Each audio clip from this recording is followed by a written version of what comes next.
Sono secche. Per farvi capire quanto sia importante il timing in un safari, buonissimo. Ha un altro animale terrificante della savana. Bellissimo. Dovrebbe migliorare molto e questa cosa ci piace. È stato un arrivo un po' movimentato. L'aereo è arrivato in ritardissimo. Siamo arrivati qui a notte fonda e adesso facciamo colazione e poi si parte. Ottima colazione questa mattina, spaghetti e ragù per la Stiti, patate lesse per me. È già arrivato il nostro driver, adesso andiamo a ultimare i bagagli. Questo è l'albergo che non abbiamo fatto vedere ieri sera perché erano le tenebre più profonde. 49 euro a notte con colazione. Oggi piove, ma tanto il destino ha voluto che la piscina non l'avremmo usata comunque. Un po' di disordine, sta il cameretta essenziale, bagno, doccia, docino. Qualcosa da dichiarare? La camera è essenziale e il posto è molto carino, però l'umidità che c'è in sto posto si sente tutta. Si fortuna che si è imbalenato in testa di fare il bucato ieri sera. Non lavare i capelli purtroppo perché... È andata bene così, ci vediamo tra poco. Questa è la torre dell'orologio, che è il punto più famoso di Arusha, è praticamente la via di mezza esatta tra Città del Capo e il Cairo. Qui siamo a 1200 metri sul livello del mare e questo microclima è una conseguenza, è il buongiorno naturale che abbiamo qua. Questo è il centro congressi internazionale di Arusha, il cuore della diplomazia in Africa orientale. Qui si decidono i vertici mondiali.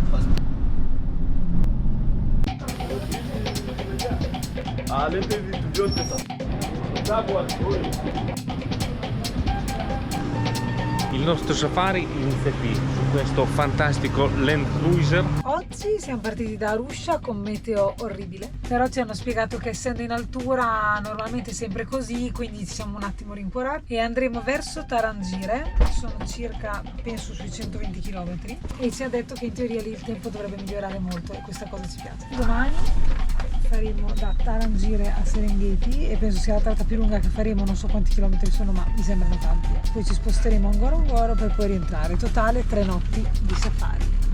Nel frattempo il nostro driver Rama è andato a prendere i viveri all'Arusha Hamper Center.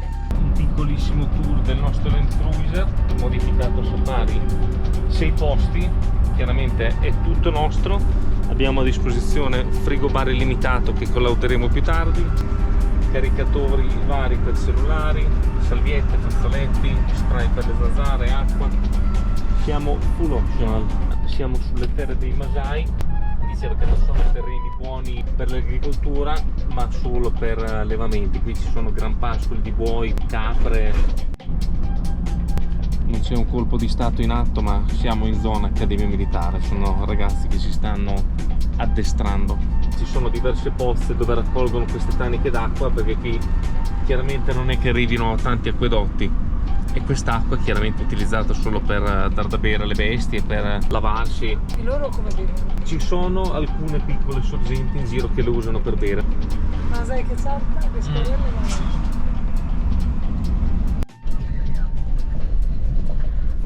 Tarangire National Park, come al solito si deve essere sparsa la voce perché siamo tutti qui. Adesso ci sgranchiamo un attimo le gambe, andiamo un attimo in bagno e poi iniziamo il primo di questa serie di safari. prendiamo l'abbigliamento di Davide, super fiero. Io sono in modalità Ormond, non so se avete presente, io sto con gli ippopotami.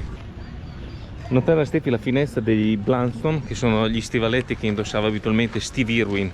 Qui ci sono alcuni crani, elefanti, Kick Buffalo col suo palco in testa. Giro qui all'ingresso del parco, cospetto di questo termitaio gigante alle spalle della Stefi. Negozietti, bagni. Andiamo a vedere una danza Masai.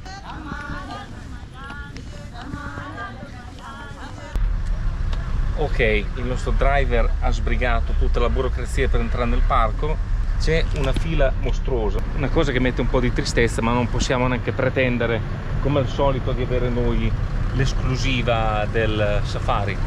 Qui il deterrente primario è il prezzo, perché difatti stiamo spendendo parecchio per goderci questa esperienza, però nonostante il deterrente C'è anche da dire che questa è la prima tappa, che è quella più pestata. In teoria, arrivando all'ultima tappa del nostro tour, dovremmo beccare molta meno gente, perché meno persone la fanno. o meglio crediamo, sì. Abbiamo già aperto la veranda, la mansarda di sopra e speriamo di incontrare i Big Five.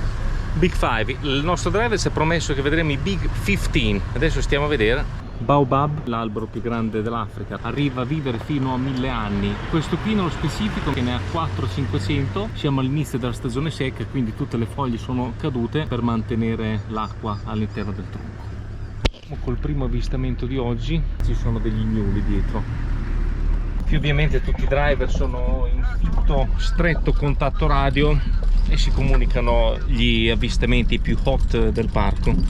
Adesso pare ci sia un leone nei paraggi, stiamo a vedere. Ma loro qui, lì, chissà se si incaglia mai. Vabbè che ha 1000 macchine per aiutarsi. Chiamala, ci sarà un abbonato.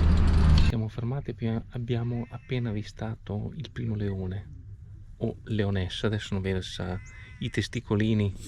E qui c'è un gruppo di facoceri e sembra che li abbia puntati. Per il nostro amico facocero oggi è una brutta giornata perché c'è un leone là e un altro qui.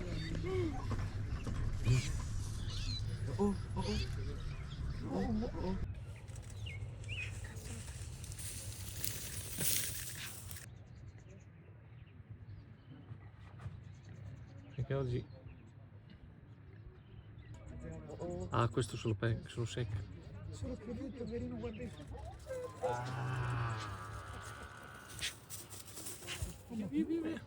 Leone rima baciata.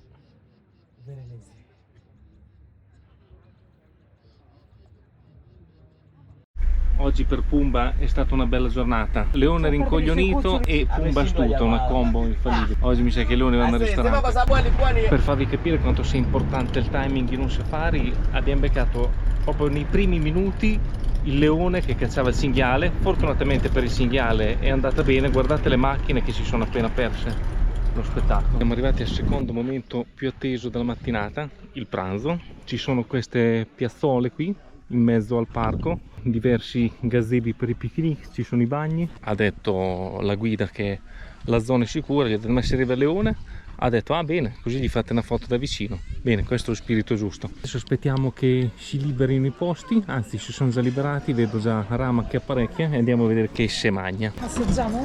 Ah, sono funghi, cosine piccanti, cipolle. Bene, quindi funghi, spaghetti, verdure e riso. Very good.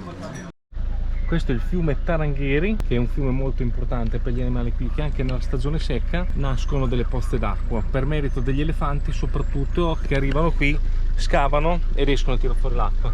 Adesso laggiù, vedo con lo zoom se riusciamo a farlo vedere, c'è un bufalo del capo, quello con i cornoni. Ha un altro animale terrificante della savana, terrificante per chi ha visto i film Le sabbie del Calari, non facciamo spoiler. C'è un gruppo di babbuini, che adesso andremo a zoomare, animali sociali che vivono in branco, anche fino a 500 esemplari, e dietro c'è anche una bellissima giraffa. Vedi come va?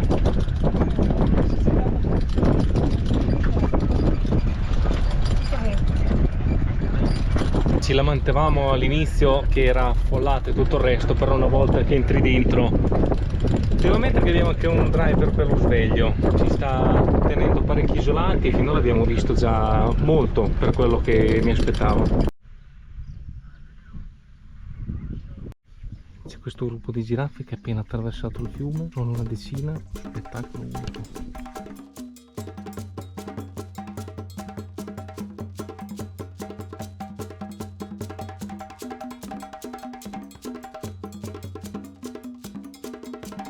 L'avevo detto che il nostro driver furbo, mentre sono tutti qui come i babalù continuare a guardare le giraffe, qua dietro c'è il gruppo di elefanti. Non si è preso un ramo, no?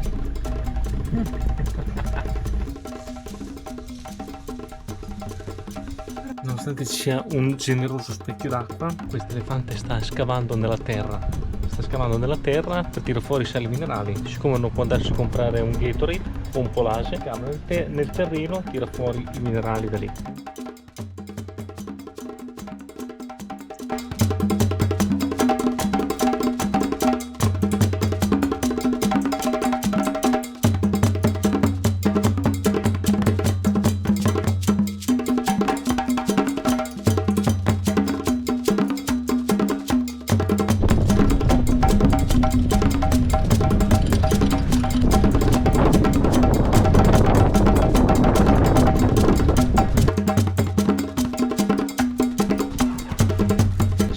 siamo letteralmente circondati da elefanti. Sono qui che si inspaghettano la loro erba con la proboscide, arrivano a mangiare fino a 300 kg di erba al giorno.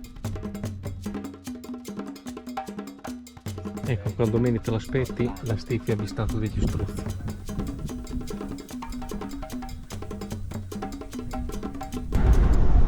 Sulla via del ritorno dal nostro primo safari di questa vacanza, assaggiamo in diretta. Cheers. Buona. Buona il safari lager. Approvata. E adesso per l'albergo, sempre dritto.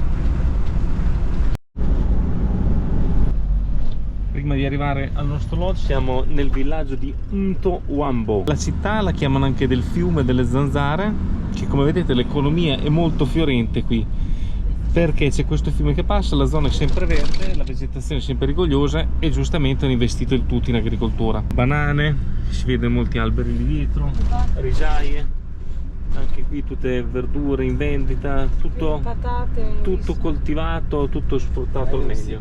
Banane rosse. Mai vista. Ed è anche una zona consigliata per chi vuole alloggiare qui e spendere qualcosina di meno. Lei è andata a scuola. mi è salutato per la testa, Sulla strada per il nostro hotel, lodge, chiamatelo come volete. Dovrebbe valere la pena perché sono 4 km di questa strada.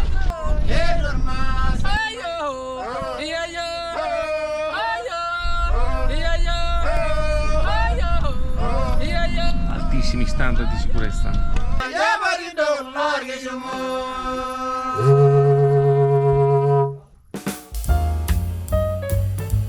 Thank you. Buono. Buonissimo. Zenzero, frutta e non so cosa. Hello sir.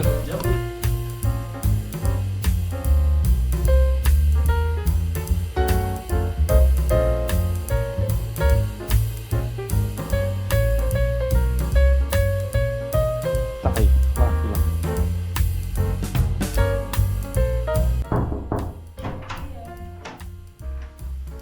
Benvenuti nella riserva del Lago Maniara, o Bellissimo. per meglio dire nell'hotel che abbiamo scelto nella riserva del Lago Maniara. Bellissimo. Allora direi che qui compensiamo il niente che abbiamo speso ieri sera. E non vi dico il prezzo perché non lo so, perché fa parte di un pacchetto che abbiamo preso, quindi doccia, doccino dorato, e questo già vi fa capire l'altissimo livello della struttura, il placato in oro 24 carati. Vasca panoramica sul lago Maniara. Siamo su un burrone a 1200 metri d'altezza e abbiamo la vista sul lago.